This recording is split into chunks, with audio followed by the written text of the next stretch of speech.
Bonjour à tous, j'espère que vous allez bien. Je suis content de vous retrouver pour une nouvelle vidéo. Alors cette semaine, je vais vous parler de gesso. Alors qu'est-ce que le gesso?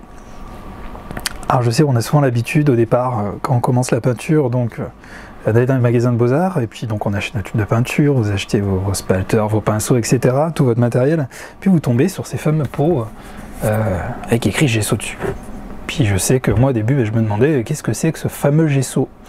J'en ai jamais entendu parler et je vois pas à quoi il peut me servir. Comme vous le savez, donc moi je suis autodidacte, donc le problème c'est qu'en autodidacte on n'apprend pas forcément à quoi sert le gesso. Donc c'est simple. Alors gesso c'est quelque chose qui va vous permettre d'apprêter votre support. En fait il va vous permettre de préparer votre support. En fait il permet de créer une sous-couche. Une sous-couche que vous allez créer directement sur votre toile pour différentes raisons. À la fois déjà pour protéger votre toile, ça peut être le fait de protéger la toile, d'avoir quelque chose de plus épais. Ça peut permettre aussi de combler un peu ce problème d'aspérité que vous avez avec les toiles. Effectivement, quand vous le savez, hein, quand vous avez un châssis entoilé du genre, en coton par exemple, vous avez un grain, vous avez les trames de tissu et c'est pas forcément agréable, effectivement. Si vous venez à peindre et que par exemple vous diluez votre peinture avec pas mal d'eau, vous allez vous rendre compte que vous allez avoir des choses qui sont désagréables visuellement. Vous allez avoir tout le grain qui va ressortir une fois que la peinture sera sèche. Et donc effectivement c'est pas forcément très joli. Donc comme je vous l'ai dit, ça permet aussi de combler un peu ce problème d'aspérité, hein, de faire une couche qui peut être parfaitement lisse en dessus de votre toile. C'est aussi très utilisé sur les supports en bois par exemple. C'est-à-dire que si vous peignez sur du bois, j'ai pas forcément de châssis à vous montrer ici, mais donc les châssis en bois ou même sur une planche ou autre, vous pouvez pas peindre directement dessus, vous avez un problème de couleur, vous avez un problème d'aspérité, c'est pareil, hein, vous pouvez mettre une couche de gesso, même plusieurs couches de gesso et préparer tout ça correctement. Bon, je vais vous montrer sur une toile en coton pour la peinture acrylique. À savoir que c'est pas forcément automatique, hein, tout le monde, beaucoup vous diront qu'il faut absolument passer du gesso avant de peindre le moindre tableau. Je suis pas forcément d'accord. Ça dépend de l'effet escompté. Si par exemple vous travaillez avec beaucoup de peinture et que vous travaillez sur différentes couches, il n'y aura pas forcément besoin d'utiliser le gesso. Après, ce n'est que mon avis. Après, moi, vous le savez, je parle de peinture acrylique. C'est vrai que, apparemment, pour la peinture à l'huile, il y aurait d'autres problèmes. Le gesso serait vraiment quasi obligatoire parce que vous pouvez avoir des problèmes. Donc la peinture à l'huile pourrait légèrement dégrader la toile. Donc ça permettrait de protéger la toile. Maintenant que je vous ai parlé du gesso, je vais vous montrer, hein, c'est très simple. En fait, vous avez des pots du genre. Là, par exemple, c'est 1 litre. Un pot d'1 litre, maintenant vous en trouvez à une dizaine d'euros. C'est pas quelque chose qui est très très cher. Vous le trouvez en blanc ou en noir. Ce qui est le plus utilisé, c'est le standard, on va dire que c'est le blanc. Voilà, ça c'est un pot standard qui fait 1 litre. En fait, c'est tout simple. Vous prenez votre pinceau, vous allez directement chercher du gesso et puis vous allez commencer à mettre une couche. Par contre, attention, je vous recommande d'avoir un pinceau dédié au gesso. Parce qu'en fait, vous allez vous rendre compte assez rapidement que le gesso peut dégrader en fait vos pinceaux. Il n'est pas fait comme la peinture acrylique, il est légèrement différent. Du coup, quand ça sèche, ça peut abîmer vos pinceaux si c'est pas bien nettoyé ou autre. Donc, moi, je vous recommande d'avoir un autre spalter pour ça, quoi. Voilà. Donc, vous prenez votre pot de gesso et puis vous allez tout simplement, vous prenez un peu d'eau de gesso. Hein.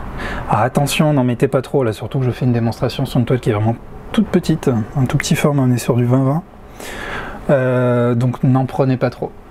Parce qu'après, le but c'est de travailler sur différentes couches. Si vous mettez trop de gesso sur votre première couche, vous allez avoir des sortes de lignes, des aspérités qui sont vraiment pas sympas et vous allez voir qu'après dans le second temps on va devoir le travailler, on va devoir poncer. Vous allez voir qu'on va devoir poncer la première couche et effectivement si vous mettez trop de gesso ça va être trop compliqué. Donc Mettez-en pas trop. Après, ben, en termes d'application, il y a plein de méthodes.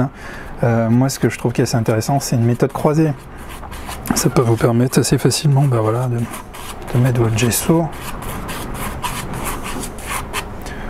Bon, voilà, vous en mettez quand même. Mettez-en quand même un petit peu. Hein.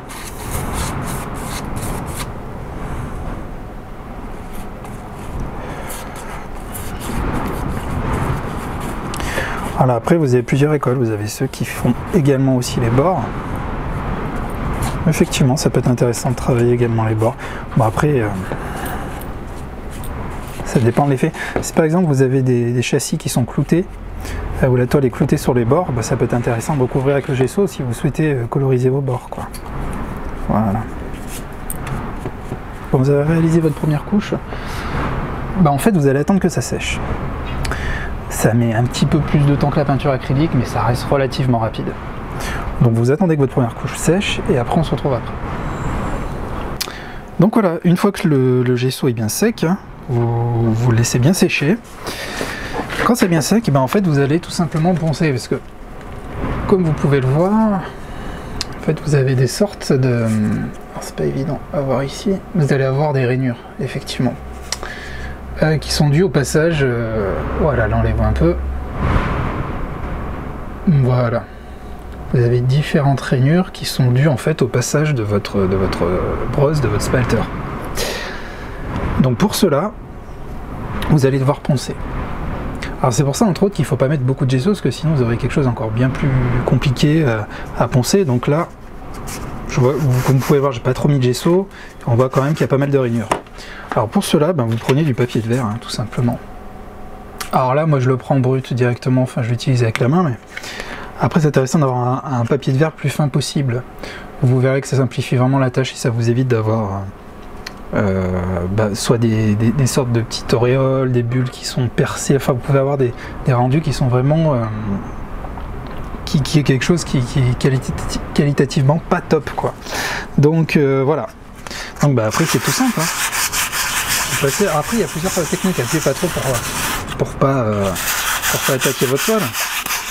Le but c'est de... Par contre, bon, bah, il faut de l'huile de coude, hein. Faites ça un moment, plus vous y allez, n'attaquez pas la toile non plus, plus vous y allez, et puis plus au bout d'un moment, vous allez avoir quelque chose de qualitatif.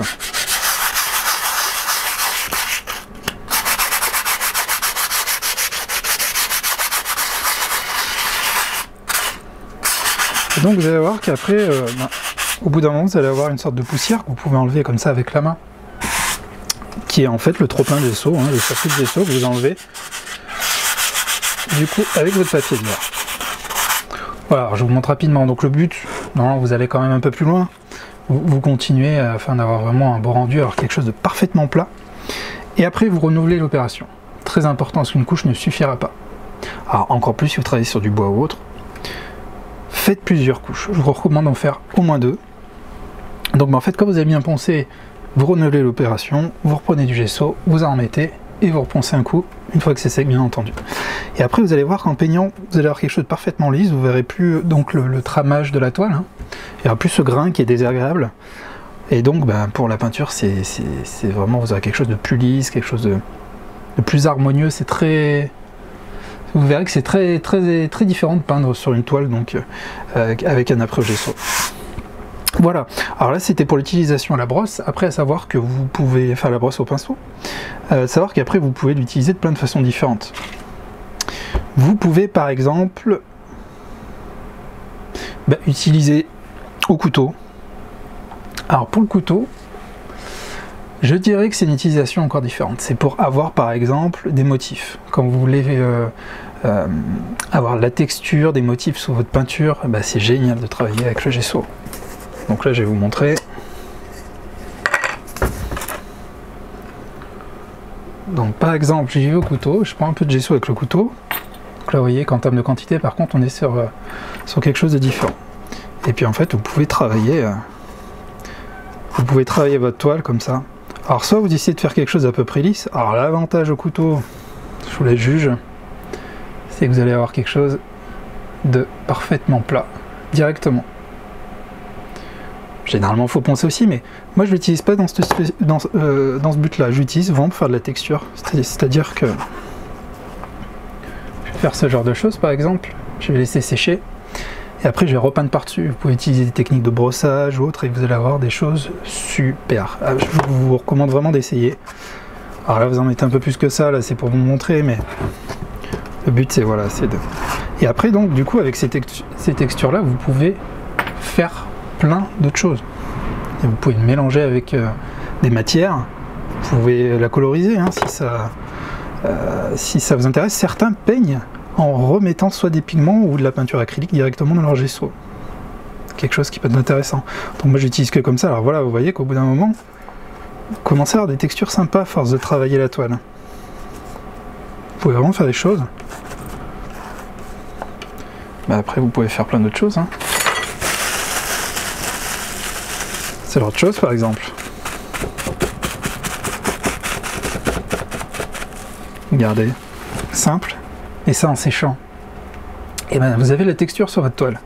Et après vous n'avez plus à attendre que cela sèche pour repeindre par-dessus et vous pouvez créer plein d'effets qui sont vraiment très intéressants, surtout sur des effets de brossage.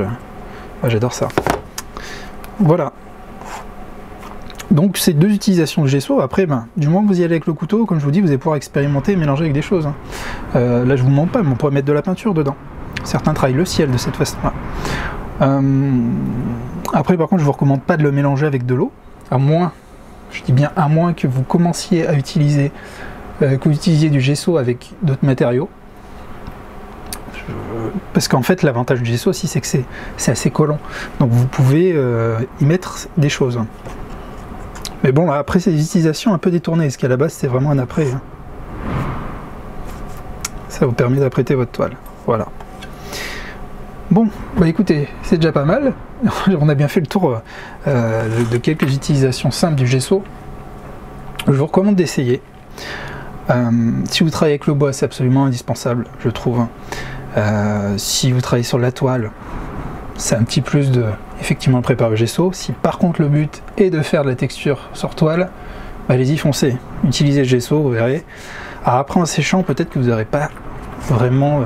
exactement le même rendu de ce qu'on peut voir ici, mais si ça sèche dans de bonnes conditions, vous aurez quand même quelque chose d'assez qualitatif. Et donc après, vous repeignez tout simplement par-dessus. Voilà. Bah écoutez, cette vidéo est finie, j'espère qu'elle vous aura plu. Donc pour ceux qui ne me connaissent pas, je m'appelle Anthony Chambaud, je suis artiste peintre. Je suis spécialisé en peinture abstraite et je vous propose donc sur ma chaîne YouTube plein de mes petits tutos, mes petits tuyaux en fait pour vous amuser à faire de la peinture abstraite, pour expérimenter plein de choses. Après donc j'ai un blog, pour chaque vidéo que je réalise, il y a un article qui est associé qui est sur mon blog, donc je vous mets le lien dans la vidéo. Sur ce blog j'ai une newsletter à laquelle je vous recommande de vous inscrire, parce qu'en fait cette newsletter elle vous permettra d'être informé pour chaque article que je sors chaque semaine, donc c'est une vidéo et un article à chaque fois. Et ça vous permettra aussi, en vous inscrivant, c'est gratuit hein, bien sûr, ça vous permettra aussi de recevoir mon guide, mon e-book que j'ai créé, qui est gratuit, que vous recevez par mail une fois inscrit. Et dans cet e-book, je vous propose de découvrir tout mon matériel pour la peinture abstraite, le matériel que j'utilise pour bien débuter. Voilà, donc si la vidéo vous a plu, je vous remercie de la partager, puis de cliquer sur le pouce bleu. Voilà, je vous remercie d'avoir suivi cette vidéo et je vous dis à très bientôt.